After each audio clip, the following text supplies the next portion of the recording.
as an important intervention by citizens of this country on the state of affairs of our country leading up to the 2027 election.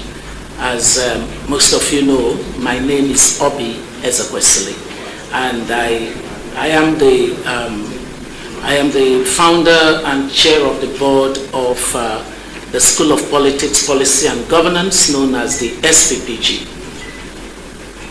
As Wale began to say already, it is important that we're gathered today to basically have a conversation around the prospects and the fears that currently define the journey to the 2027 general elections.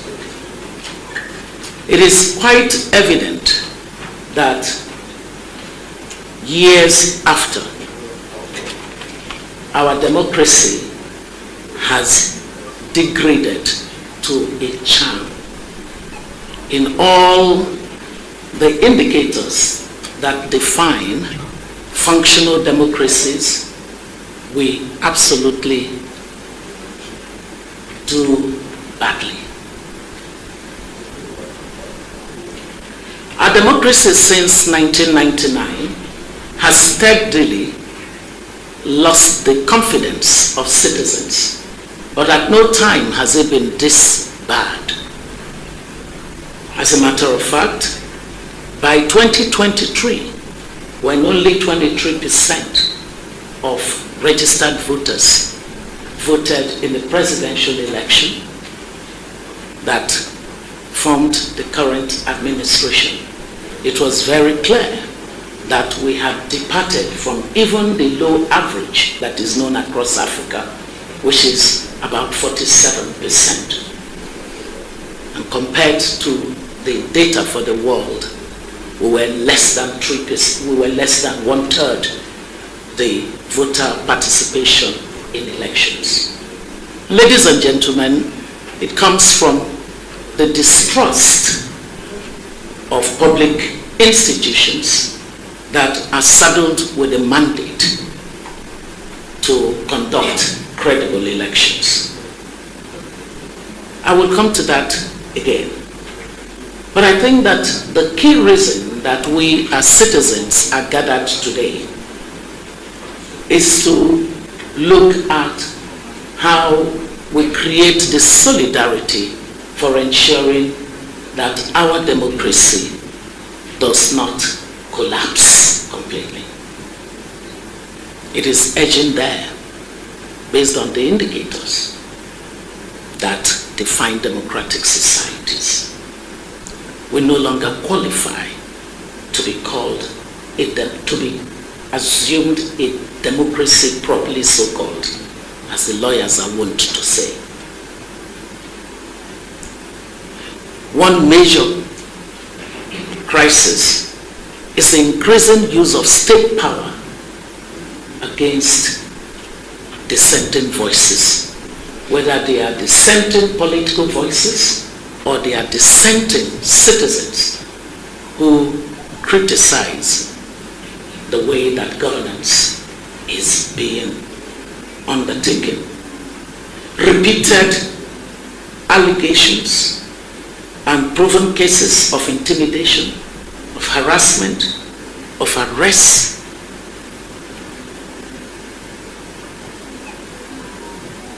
especially by those who like to show off their democratic credentials. It is a cause of deep concern.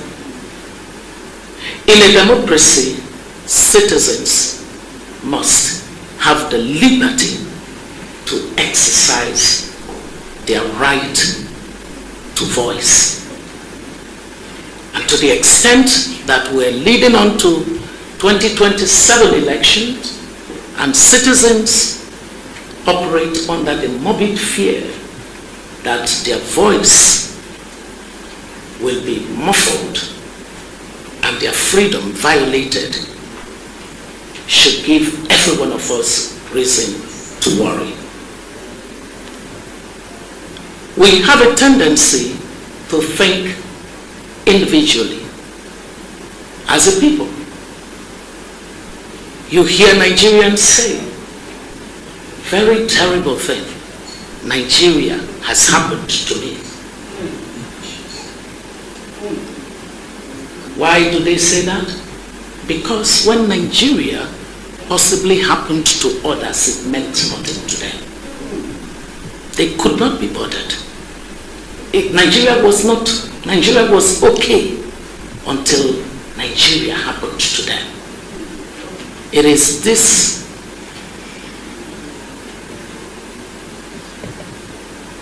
culture of not thinking about the other person that has created a basis for a monopolization of the collective right of citizens of this country by a few.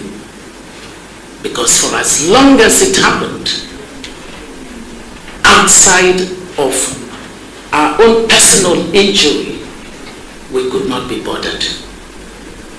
The word and the operative word of this gathering today is solidarizing. I think it's a case of poetic license.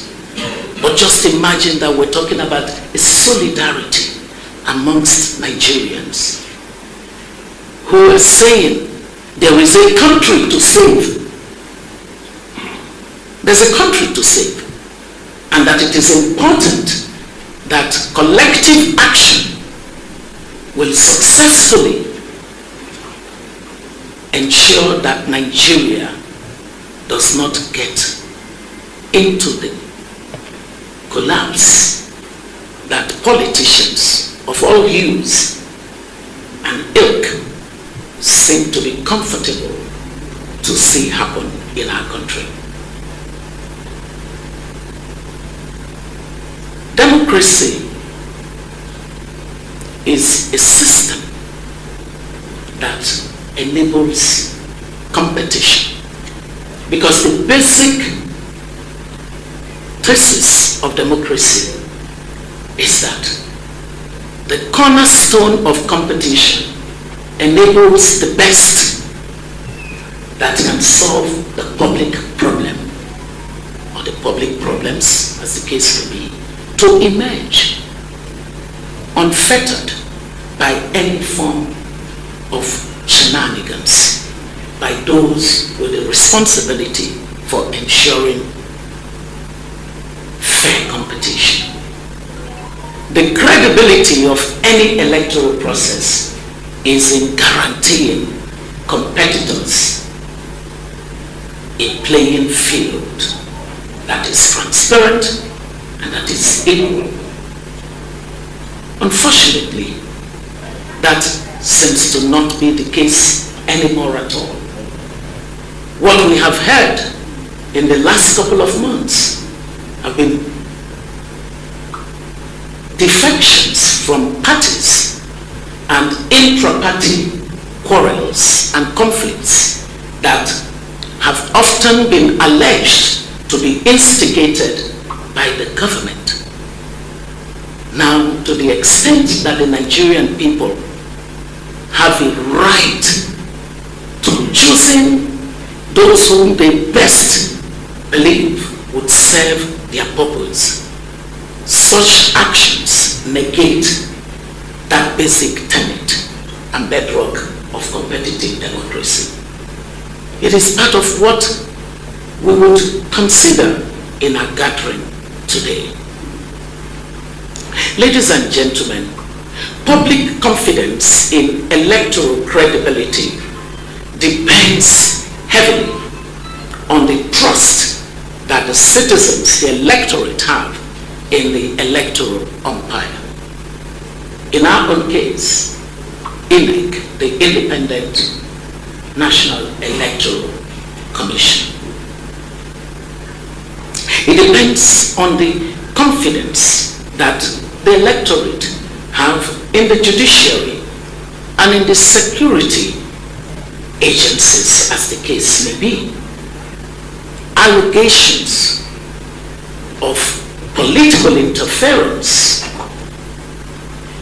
inconsistent judicial rulings on electoral disputes, and the deployment of security forces during even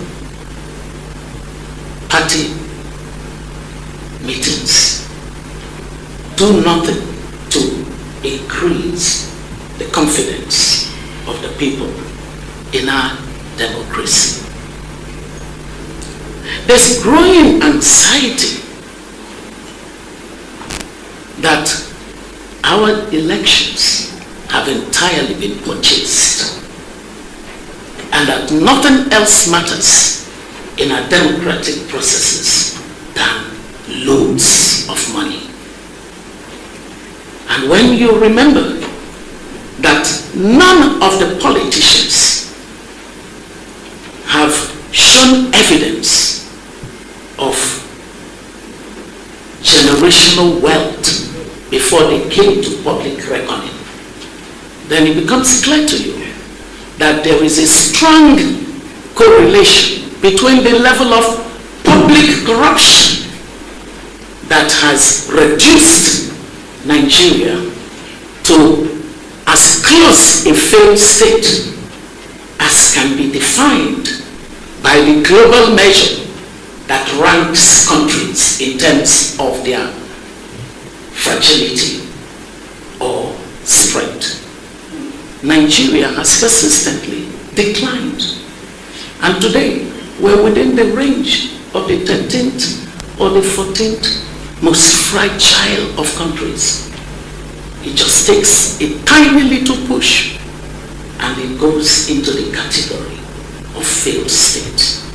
I do not think that any Nigerian who cares about the generation of unborn and the younger ones would fold and watch things happen in the direction that we seem to see every day. Ladies and gentlemen, is it not a shame that even the parties in opposition show no kind of affinity to the Nigerian people and their sufferings at this time? Otherwise, how can you explain that children after children have been being abducted from their schools, not rescued by the government, sometimes not even acknowledged to be so abducted, and not even a strong comradeship between the parties in opposition and the citizens of the country to say this must not happen under our watch? No. Instead of caring for these children, all we have heard have been people caring so much about their political tickets that we've seen able-bodied men crying on television. They weren't crying for families in tears over their children. They were crying because they lost party tickets. That needs to be interrogated. Because if you're crying that you lost party ticket, we should have expected you to cry even louder when terrible things, tragic things happen to the people. You pretend you want to go and govern. Ladies and gentlemen, we have gathered not as people with any kind of political leaning. We have gathered because we do have a fundamental problem as a people. Our problem is not the acronym of the political parties in our country. It's not the political parties. Our problem is a political class problem. We have a serious, fatal political class. And it has not mattered under which acronym they have projected themselves to be ready to serve the Nigerian people. What has always ended up is classic failure of governance. So in this gathering today, It doesn't matter to me who shows up or who does not show up. What matters is that our words must go out of this hall into the larger society, saying to Nigerians, you have yourselves to save. You have yourselves to save.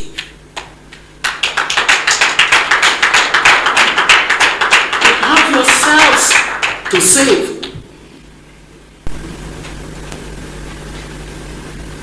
It is painful to see that despite all promises to ensuring that we can safeguard our democracy, the political class continues to trample on this democracy. Let me warn the political class of Nigeria. It is one day that the people who have been destroyed over time finally get their strength to collectively act and say, enough is finally now enough.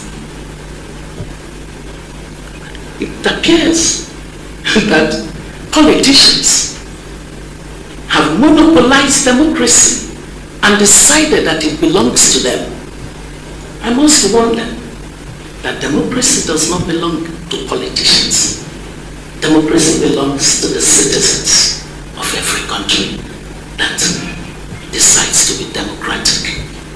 To that effect, therefore, I want to let it be known that whereas the Nigerian citizens made a strong case for electoral reforms that would have made it not necessary for the things that we have seen in the party processes that have been going on and potentially in the 2027 general elections,